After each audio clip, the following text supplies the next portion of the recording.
কেমন আছো খালা? আর কেমন আছি? ভালো নাই রে মা, ভালো নাই। হ্যাঁ মিনু, তোর না সকাল সকাল আসতে বলছিলাম, এত দেরি করলি কেন?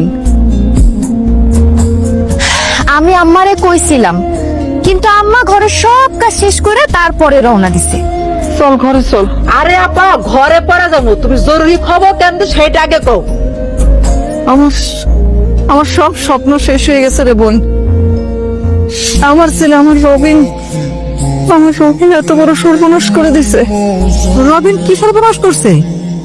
আমার স্কুলের যে দপ্তরি কাশেমের মাইয়া রূপার সাথে রবিন প্রেম করে, এই জন্য ঢাকাতে সে থাকলো না, চাকরি ছেড়ে গ্রামে চলে আসলো। অথচ বিশ্বাস কর মিনু, এই মেয়েটা একটু লেখাপড়ায় ভালো দেখা, তার পড়াশোনার খরচ থেকে শুরু করে তার কত খরচ ছিল সবকিছু আমি সাহায্য করছি, আর সেই মেয়েটাই আমার এত বড় সর্বনাশ করলো। আপা, তুমি মাস্টার হইয়া ছাত্রছাত্রী পড়াইতে পড়াইতে তোমার মাথা পুরাই গেছে। দুনিয়া আগের মতো নাই আপা, উল্টায় গেছে। তুমি যাদের বেশি উপকার করবা তারাই তোমার ক্ষতি করবো। মাস্টার কাকি, আপনি আমাদের বাড়িতে খবর পাঠালে কিন্তু আব্বাই আপনার সঙ্গে দেখা করতে যাইতো। আমাদের বাড়িতে যাওয়ার দেখি তোমাদের অনেক শখ, তোমার আব্বাকে ডাকো। আচ্ছা ঠিক আছে, আমি আপনার একটা চেয়ার এনে দিই, আপনি বসেন। রূপা, আমি বসতে আসি নাই, কাসেমকে ডাক দাও। হ্যাঁ, ডাক দিতেছি। আব্বা, আব্বা, রে মা, তোমার মেয়ে যে কাজ করছে, আমার না আসার কোনো উপায় আছে? ম্যাডাম বিশ্বাস করেন, আমি কিছুই জানতাম না এই বিষয়ে। তুমি জানতে কি জানতে না সেটা জানার জন্য কিন্তু আমি এখানে আসি নাই। আচ্ছা কাসেম, তুমি আমার একটা কথা বলো তো, খুব অন্যায় করছি আমি না? আমি খুব অন্যায় করছি, তোমার আর তোমার মেয়েরা সাহায্য করে খুব অন্যায় করছি, আর সেটার প্রতিদান তোমার মেয়ে এভাবে দিল? ম্যাডাম, ছোট মানুষ, কিছু বুঝা পারে নাই, না বুঝা করছে।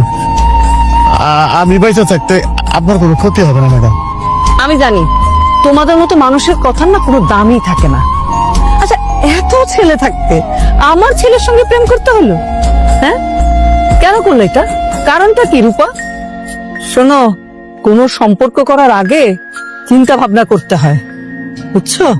এই শিক্ষা তুমি তোমার মেয়েরে দিতে পারো না।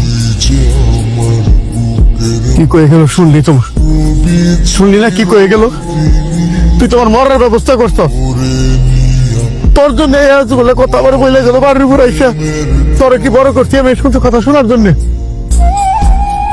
আব্বা, রবিন রেখে আমি শুধু ভালোবাসছি, রবিনও তো আমার ভালোবাসছে, তাহলে সব দোষ কেন আমার?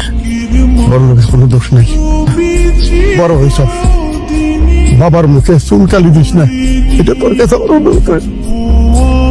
কি ব্যাপার, কথা বলতেছো না কেন? মা তোমাকে বাড়িতে গিয়ে কি বলছে? আমার আব্বারে বলছে আমার অন্য জায়গায় বিয়ে দিতে। কি বলো তুমি? মা তোমাকে বাড়ি গিয়ে এই কথা বলছে? আচ্ছা আমি বুঝলাম না, তুমি দপ্তরি মেয়ে বলে কি হেডমাস্টার বাড়ির বউ হইতে পারো না তুমি? সে উত্তর কি আমার কাছে আছে?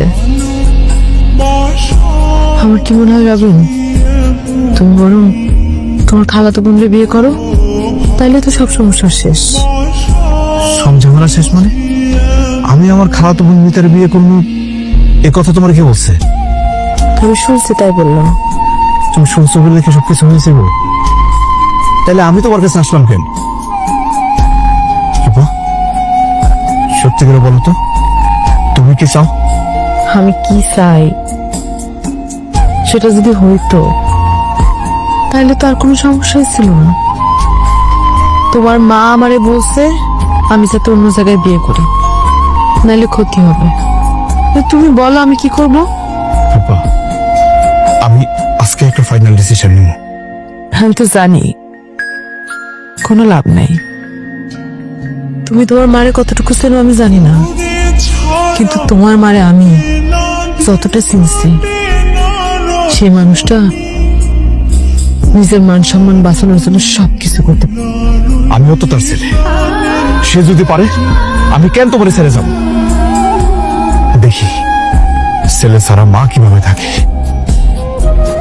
রূপা, আমি মানে আজকেই বুঝাম, আমার বিশ্বাস মা যেভাবে হোক রাজি হবে। ওই দপ্তরে তার মেয়েরে দিয়ে চাইতেছে যাতে উঠতে। তো মেম্বার সাহেব, আমি তো কাশেমরে 20 বছর ধরে চিনি। সে কি এরকম? আমি বললে তো আপনি বিশ্বাস করবেন না। বিশাল কিছু করতে হইলে তবে আগে থেকে প্ল্যান করতে হয়। যেটা শুরু করছে এখন তার মায়ারে দিয়ে। তা অবশ্য ঠিক। আমার বোনের মেয়ে আসছে না, মিতা, সেও তাদেরকে একসাথেই দেখছে। কি করবো আমি বুঝতে পারতেছি না। রবিন তো কোনো কথাই শুনে না। আচ্ছা, যদি আমারে না জানে না, দপ্তরের মেয়েরা যদি রবিন বিয়ে করে ফেলে তখন? ইয়ার আগে আপনি শিকড়টা কাইটা দেন। আমি কই কি, ওই দপ্তরি চাকরিটা আছে না, ওইটা আপনি নক কইরা দেন, তবেই দেখবেন একটা উচিত শিক্ষা হইব। আর এখন তো ওই চেয়ারম্যান হইছে গিয়া স্কুলের সভাপতি, তার সাথে শেয়ার কইরা আপনি কাজটা সাইরা ফেলান। চেয়ারম্যান যদিও আমারে ভালো চোখে দেখে না, তারপর নিজের স্বার্থের জন্য আমি ওনার সাথে কথা বলবো। মা, তুমি কি রূপাদের বাড়িতে গেছিলা? হ্যাঁ, তুমি কি ওই বাড়িতে গিয়ে বলে আসছো যে রূপার অন্য জায়গায় বিয়ে দিয়ে দিতে, বিয়ের যা টাকা পয়সা লাগবে তুমি দিবা, এই কথা বলছিলা? আমার সব কথার কৈফিয়ত কি এখন তোরে দিতে হবে? মা, তুমি তো আমার ভালো চাও, যেখানে গেলে আমার ভালো লাগবো সেই বিষয়টা তুমি মানতে পারতেছো না কেন? কারণ আমি তো একটা সমাজে থাকি, সমাজের সব মানুষজনকে নিয়ে আমার চলতে হয়। আমার নিজের একটা অবস্থান আছে, সেই অবস্থান থেকে আমি নেমে যেতে পারি না। আর তুই আমার ছেলে হইয়া এমন একটা কাজ করলি যেটার জন্য আমি লজ্জায় মানুষের মুখ দেখাইতে পারবো না।